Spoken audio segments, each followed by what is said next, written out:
তো আসসালামু আলাইকুম বন্ধুরা, আপনারা দেখতে পাচ্ছেন এটা আমাদের কালামালের দোকান।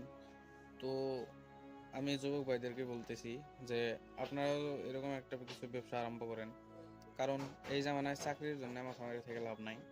তো এরকম টুকটাক করে একটা ব্যবসা করে তারপরে চাকরির জন্য মাথা মারেন। তো চাকরি তারপরে ব্যবসা করে আপনি লাহে লাহে অ্যাপ্লাই করেন, তারপরে ইন্টারভিউ দেন। যদি নসিবে থাকে, কপালে থাকে, ইনশাআল্লাহ নিশ্চয়ই চাকরি পাবেন। তো এরকম টুকটাক করে ছোটখাটো একটা ব্যবসা আরম্ভ করে, যেমন আমি করছি, খুবই অল্প পুঁজির মধ্যে আপনি ব্যবসাটা আরম্ভ করতে পারবেন। তো ব্যবসা করেন এবং লাহে লাহে আপনি ফ্যামিলির দায়িত্ব নেন, কারণ বাবা মা তো চিরদিন বেঁচে থাকতো না, তাদেরও বয়স হয়ে গেছে এবং তাদের উপরে খালি প্রেশার ডালা। বেশিরভাগ যুবক বাইরে এরকম করে, কিন্তু কিছু পার্সেন্ট হয়তো করে না। তারা বাবা মায়ের উপরে খুবই জোর ডালে এবং টাকা পয়সার জন্য খুবই ফোর্স করে।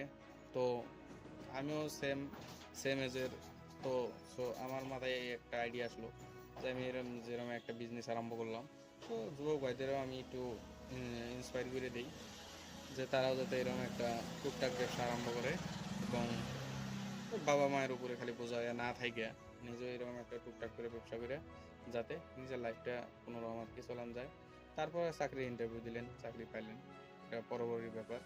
তো বর্তমানের জন্যে বইসা না থাকে, ঘুরে বেড়ায় না থাকে, তো এরকম একটা টুকটাক করে ব্যবসা আরম্ভ করেন। তো দেখতেই পারলেন যে আমি দোকানে কিরকম টুকটাক মাল রাখছি। তো সেম আপনারা এতটুক না হয় এর থেকে কম হলেও কিছু সংখ্যক মাল রাখলেন। তো এগুলো চালু বস্তু, হয়তো ডেইলি বেসিক নিড, বেসিক জিনিস আপনার ডেইলি প্রয়োজন পড়ে, ডেইলি লাইফের দরকার, গালামালের জিনিস। তো প্রয়োজন পড়ে, মানুষ কিনবই, মানুষের দরকার আছে যেহেতু।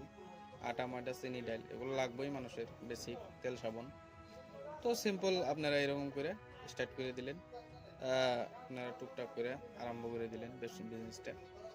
তো এটা আমাদের দোকানের লোকেশনটা বলে দিতেছি, এটা মহামায়া মন্দির রোড, বগরিবিড়ি রেলওয়ে স্টেশনের বলে। যদি কোনোদিন আসবেন ইনশাআল্লাহ বেড়ে যাবেন, আরম্ভ করলে বসবেন, আমি ভালো করে আপনার